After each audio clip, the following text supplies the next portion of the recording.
look at the case morally. Them finding out wherever Carmelo was, being there, being present everywhere he is, and taunting, harassing him, they had a history of doing that. If we throw it out, then we deny ourselves of his reason, Carmelo's reason of packing that knife up in his bag. Why he pulled it out is because when he saw the twins underneath the tent that he was sharing with a friend from another school, he saw that whatever they had done in the past, they wanted to do it again in the present. They are constantly finding out where he is, being where he is, and taunting and harassing him, bullying.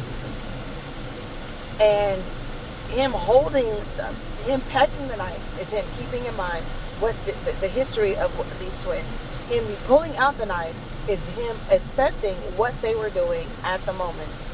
Anyone that says, hey, you bringing a knife, why would anybody bring a knife to a school? Why would anybody bring a knife to a track meet?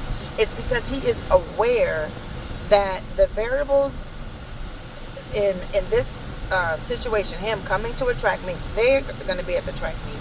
They have constantly come to wherever he is going to be at the track meet. Then it increases the reason why he was packing a knife. He didn't have to pull it out.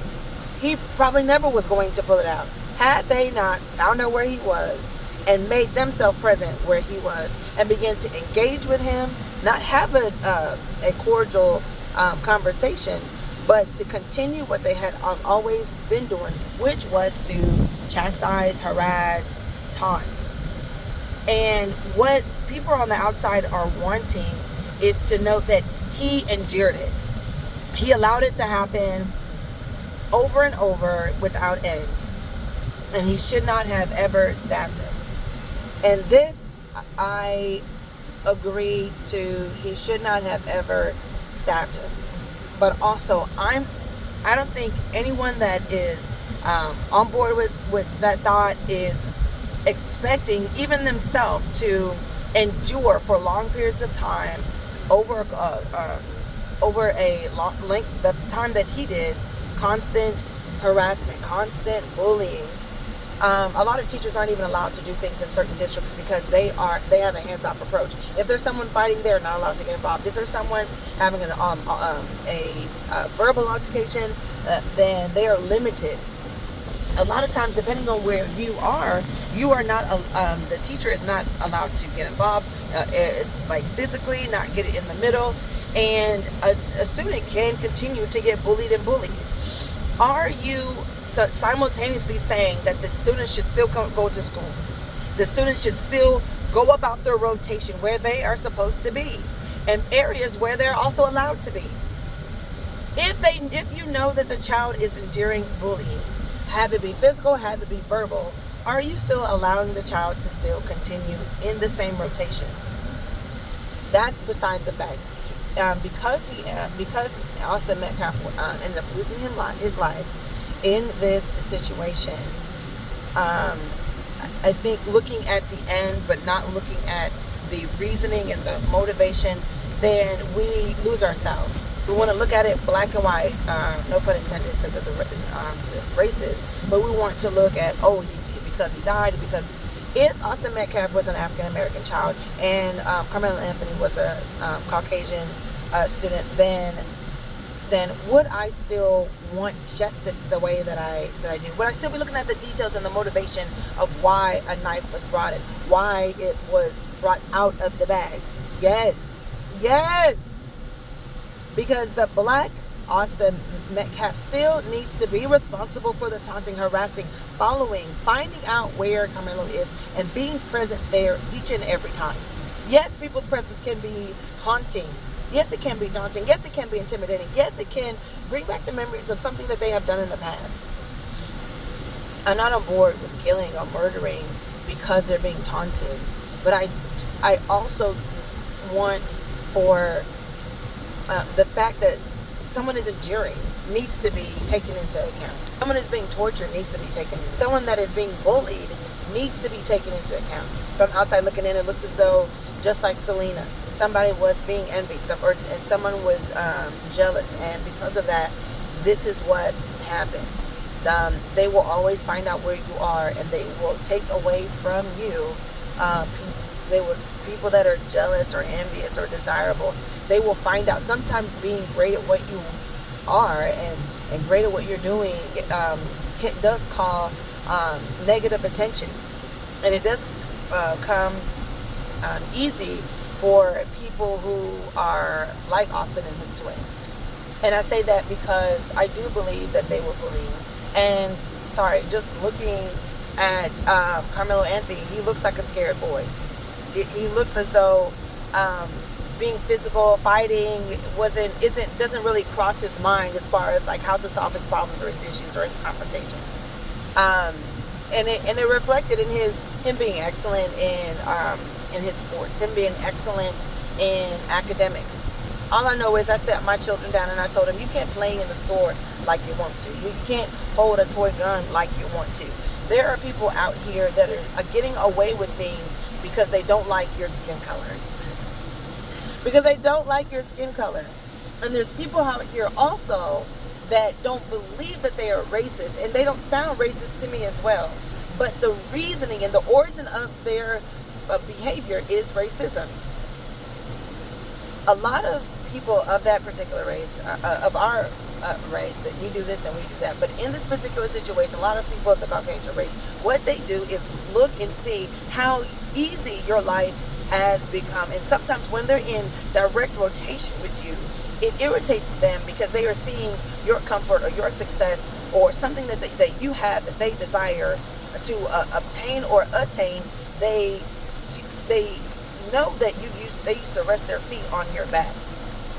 But the fact that you have this and they desire it, but it looks like it comes with ease with you, you can become a target, and they can make themselves your enemy. And I think that that's what this is. I think that that's what this is. But how can those two boys be motivated to have a mentality of we used to rest our feet on your? There are beliefs that are passed down about different races, about people, places, and things. And just like good people sit their children down and teach them about this and that, people with bad hearts and ugly hearts and prejudices and discriminations, they also sit their children down and teach them this and teach them that. And it's based off of stereotypes and ignorance and stupidity and hatred and division.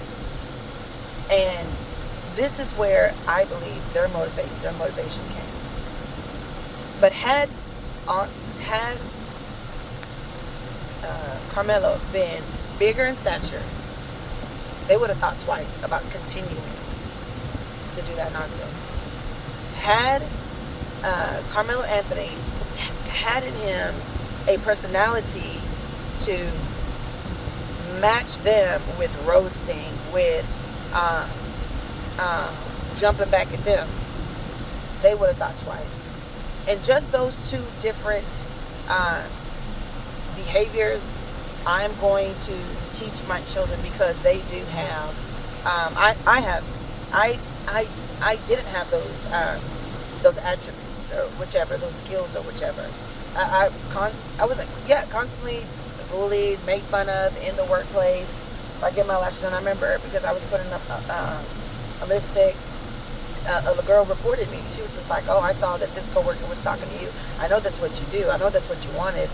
And from then, she continued to repeat that sentence. I know that's what you want. I know that's what. And that, to me, I think she was just jealous. Maybe she wanted his attention. Maybe she wanted anybody's attention. But it's a lot of times the bullying is allowed to happen. I think just when it's a one exclusive incident, then it's just someone roasting. But when it is continuous, then it has to be promoted to bullying. But a lot of times bullying can be because the person being bullied is not equipped on. They don't even think about that. That's not their personality. That's not that they're not skilled in roasting somebody back. What's it called when you jump at people and make them think that hit them. They don't do that. They don't fight. They're not physically wanting to beat you up. And so because of that, there are people that see that and notice that, and they'll use that against you. And they will always find out where you are and make themselves present where you are and taunt you where you are, mainly in the presence of other people, so because it strokes their ego. But what I've learned from this, because the school setting is where it started, and there's a lot of neglect. Now, bullying has been thought of and been taught, and been, oh, this is the no bullying zone, but it still happens in schools. It still happens. People get away with it all year, every year. It happens in track. It happens, it happens in the sports and athletics department. It still happens in the clubs. It still happens in the classroom. It's still happening. And because it's still happening, then there are some things that the parents need to do. Yes, I went to the superintendent. Those parents probably did go to the superintendent. Hey, we're being bullied or whichever. But the anger within Carmelo Anthony was not dealt with. As Christians and believers, we are to deal with our situations in another way. But we can open up the scripture and see that people dealt with their situations by killing, yes. And I don't, and in society today, that doesn't justify that that's what we should be doing here or now by stabbing people now. But I do recommend training your child or training yourself into learning what to do in confrontational situations. That whether that person wants to do it one day or do it every day, nip it in the bud. People need to be taught how to nip bullying in the bud, because there's some people, they're going to do that all their life. They're always going to look for somebody that they can badmouth, that they can make feel uncomfortable, that they can hurt their feelings, that they can say some nonsense to. And sometimes we'll find ourselves doing that. We think that we're good and good-hearted people, but no, we'll say something silly or say something to somebody else. But there are people that desire righteousness, and they will feel uncomfortable doing anything of the sort. That wasn't Austin or his brother. It could have been Carmelo in another way, in another format. Who knows? But in this particular instance, what I've learned is, because I have children, I'm gonna go teach not roasting to my sons. I wouldn't be able to bring that to their awareness, but let them know that I'm not going to be able to teach them that, but they're going to need to learn how to say something back, say something clever, say something, because calling the teacher, letting the supervisor know, doesn't always nip it in the bud and remove the situation. Sometimes arming yourself with some intellectual way to observe the person, to gain some information about the person, whatever route that you want to take. Be skilled at it and be armed with it instead of a knife. And then the second thing is, if push come to shove and you feel like, and you realize you are in a physical altercation, then sometimes just walking how we walk can make us vulnerable to people that want to rob tourists and rob the defenseless and rob the vulnerable. And it did come up that the stature of Carmelo Anthony is different from the stature of Austin Metcalf. And because my kids are tall and thin, which I used to be but am not, and because I'm not now, I am no longer finding, actually I am, I have found that in a setting where I was the only female, and I got taunting, and I was constantly made fun of but it was always in the presence of people. But then when he was just he and I talking, he would say, "Oh, I think you're doing a great." And I was like, "This is." He wasn't weird for that. He was very manipulative with that. But I'm no longer being picked on. And it was mostly women, and I was like several jobs. But and it was.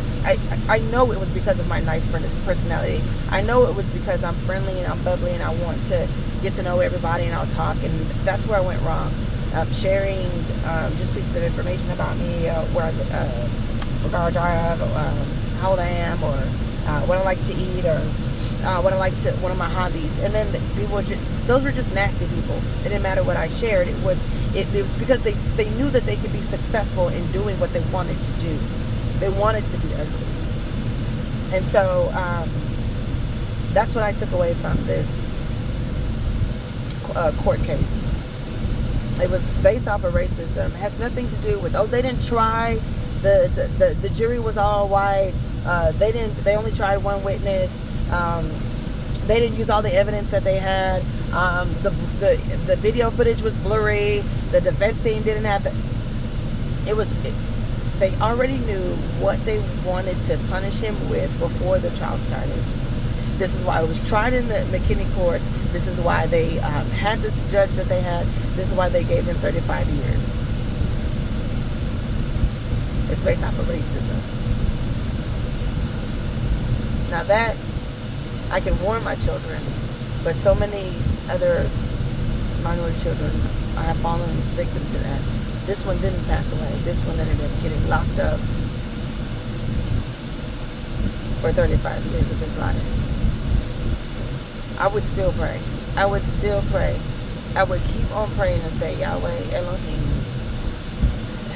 what do we do now? Make it known to me in my brain. Make it known to me. And if nothing, then help me in these 35 years. As my child is locked up for what I know was a setup. I feel like it was.